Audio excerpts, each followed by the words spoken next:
ఆ ప్రాబ్లం ఎప్పటికీ పోదు. దాని గురించి మర్చిపోండి. దాని గురించి కంప్లీట్గా మర్చిపోండి.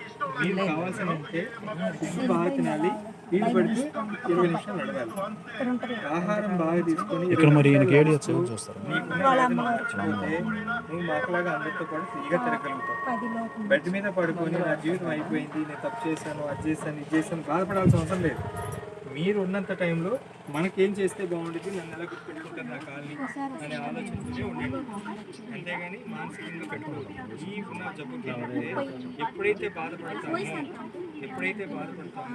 అప్పుడు మనిషిని ఇంకా పొంగదీస్తారు. నాకేమి లేదు, నేను బాగానే చేసుకోవచ్చు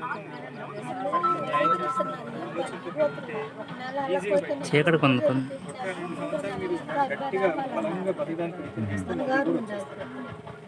2 ఇయర్స్ బతకడం అనేది ఇంపార్టెంట్. 2 ఇయర్స్ బతకాలంటే ఏం చేయాలి? ఆహారం బాగా తీసుకోవాలి, హ్యాపీగా ఫ్రీగా ఉండాలి, అందరితో కబుర్లు చెప్పుకోవాలి.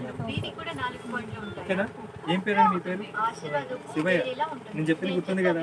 మీరు ఫ్రీగా ఉండండి. నేను మిమ్మల్ని చూడడానికి వచ్చాను కదా, నీ మీద ప్రేమతో వచ్చాను కదా నేను. అలాగే నువ్వు ప్రేమతో అందరితో అలాగే ఆప్యాయంగా ఉండేట్టుగా చూడు. మర్చిపో, నీదంతా మర్చిపో అమ్మా. తినిపించు, నడిపించు, హ్యాపీగా అందరితో కబుర్లు చెప్పుకో.